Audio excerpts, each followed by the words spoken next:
दोस्तों नमस्कार। तो हम investing.com पे आ गए हैं और सिल्वर माइक्रो का कल की क्या स्थिति रहने वाली है और अब आपको आगे क्या करना है। सबसे मेन जो आपका सवाल है, अब आपको आगे क्या करना है, कहां तक वेट करना है, क्या सेलिंग करनी है, क्या बाइंग करनी है।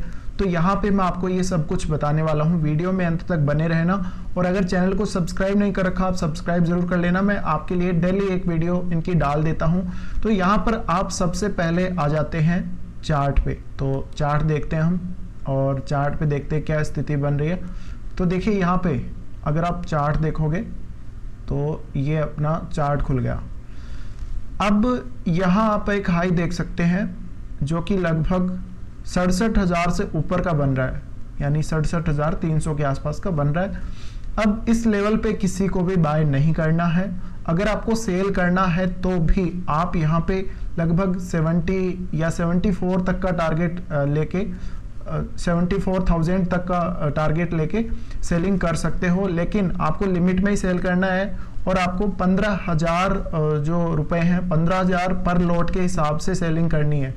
यानी अगर आप यहाँ से 30,000 रखे हैं तो आपको 68,000 के आसपास आप दो सेल कर सकते हो, क्योंकि इसका हम अगर मैक्सिमम लेवल कहाँ तक जा सकती है तो 75,000 या 76,000 तक लेकर चलें तो उस हिसाब से 68,000 पर एक लोड सेल करना, दो लोड सेल करनी बनते हैं।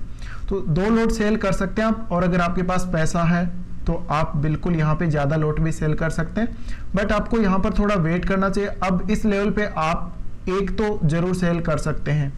अगर यहाँ पर जिन लोगों का भी मान लीजिए जिन्होंने सेल कर दिया होगा 66,000 पर और आपको अप्रैल वाले में ही सेलिंग करनी है, आपको फरवरी वाले में बिल्कुल भी नहीं करना, कुछ भी वहाँ से निकल जाना जितना जल्दी हो सके। और बहुत से लोग तो निकल भी गए होंगे।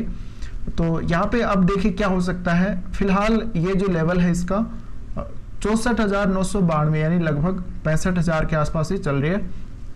तो यहाँ से अगर गिरावट आती है तो गिरावट मेरे ख्याल से ज़्यादा नहीं होगी। अगर इसका अप ट्रेंड रहेगा तो उस हिसाब से गिरावट तो ज़्यादा नहीं रहेगी। अगर यहाँ से आपको प्रॉफिट बुकिंग करनी है तो देखिए 60,000 से पहले आपको प्रॉफिट बुकिंग नहीं करनी है, भले कुछ भी हो।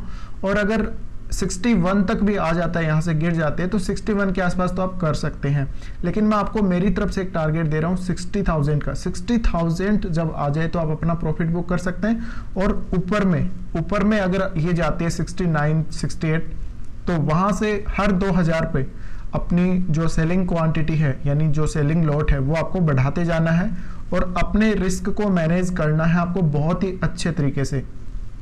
तो यहाँ पर देखिए 65,000 पे आया हुआ है और 65,000 पे आया हुआ मतलब हमारे पास एक बहुत ही अच्छा मौका है। यानी यहाँ से अगर आप एक लॉट भी सेल किए हैं 66 पे और अगर आप उसको 60,000 पे बाद में बुक करेंगे तो आपको देख लीजिए लगभग 6,000 का प्रॉफिट बन गया। अब जिसके दो लॉट है उसको 12,000 का बन गया, 3 लॉट है उस हिसाब से आप काउंट कर सकते हैं। तो यहाँ पे बहुत ही अच्छा मौका है, लेकिन मैं आपको यही सलाह देना चाहूँगा इस लेवल पे बाइंग तो बिल्कुल भी नहीं करना है, आपको सेलिंग ही करना है और वो भी अप्रैल वाले में, क्योंकि देखिए इसकी एक्सपायरी आ रही है और इसकी एक्सपायरी है फरवरी में। तो एक्सपायरी पर ये जरूर गिरेगी। और ETF भी आ रहा है, आपको पता है ETF आने ही वाला है बस बाजार में। एक ETF तो बिल्कुल लॉन्च होने वाला है, एक दूसरा जो 27 के आसपास क्लोज होगा जिसका NFO चल रहा है। तो यहाँ पे आपको यही ध्यान रखना, देखिए सेलिंग ही करनी है और सेलिंग भी अपने रिस्क को मैनेज करते हुए करनी है। तो हम सबसे पहले अब इसका थोड़ा सा यहाँ देख लेते हैं हिस्टोरिकल में। हिस्टोरिकल में अगर हम आते हैं तो लास्ट डे आप देख सकते हैं 0.85% का यहाँ पे डाउन साइड और आप हाई देख सकते हैं यहाँ पे 65,000 से ऊपर का, तो 65,539 का हाई बनाया था। यानी जो अप्रैल वाला है उसमें लगभग 66,000 से ऊपर निकल गई। तो आपको काम अप्रैल वाले में करना है ना। अब यहाँ आप हाई देख सकते हैं, यहाँ पे लगभग ये हाई बने और लो देख सकते हैं। यहाँ पे देखिए लगातार ये बढ़ती जा रही थी 4 दिन से, लगभग 4 दिन से बढ़ती थी इसमें। और उसके बाद क्योंकि लास्ट डे था, शुक्रवार का दिन था, तो शुक्रवार के दिन आपको पता है इतनी ज़्यादा बाइंग नहीं होती है, उस दिन सेलिंग का ही ज़्यादा चांस रहता है अगर ऊपर के लेवल में सिल्वर आई हो तो। मोस्टली हमने यही देखा है।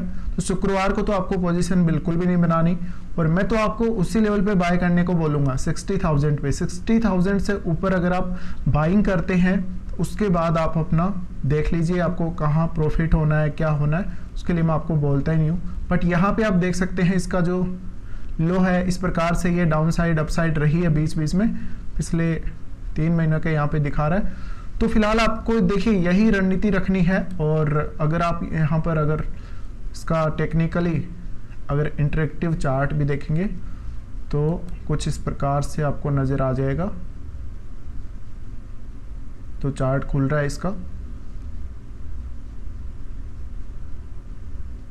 तो यहाँ पे आपको बिल्कुल सेलिंग करनी है। और जिन्होंने कुछ भी सेल नहीं कर रखा, वैसे आपने एक लॉट तो जरूरी सेल कर रखा होगा, तो वो कल भी सेल कर सकते हैं अगर ऊपर खुलती है तो। और बाकी बहुत लॉन्ग टर्म के अगर आप इन्वेस्टर हैं, बहुत लंबे समय से इसमें काम कर रहे हैं, तो निश्चित रूप से आपको इसका नॉलेज होगा ही होगा। और यहाँ पे आप देख सकते हैं किस प्रकार की कैंडल्स हमें बनती हुई दिखाई दे रही है, उस हिसाब से आप यहाँ अपना आगे का डिसाइड कर सकते हैं। तो मैंने मेरे एक्सपीरियंस के आधार पर, मैंने मेरी जो भी अभी तक का मैंने इसमें काम किया है उसके आधार पर आपको ये जानकारी दी है। और मेरी तरफ से आपको कोई भी इसमें सलाह नहीं है, आपको इन्फॉर्मेटिव पर्पज़ के लिए या हेल्प के लिए आपको ये वीडियो बनाई गई है। इस वीडियो के आधार पर अपना कोई भी डिसीज़न आप ना लें, और हो सकता है आपको लॉस भी हो, बट मेरी जानकारी में जहाँ तक मेरे को उचित लगता है उस हिसाब से मैंने आपको बताया है। तो फिलहाल इस वीडियो में इतना ही। आपके लिए मैं रोज़ाना जैसे ही मुझे लगेगा कि वीडियो बनाना चाहिए, जैसे ही मुझे लगेगा कि कुछ ना कुछ चेंज हुआ है या बहुत ज़्यादा डाउन आई है या बहुत ज़्यादा ऊपर चली गई है, तो उस टाइम आपको वीडियो मिल जाएगा। आप चैनल पर चेकआउट कर सकते हैं वीडियोज़ में आके। तो फिलहाल यहीं विराम देते हैं इस वीडियो को। वीडियो देखने के लिए आपका शुक्रिया।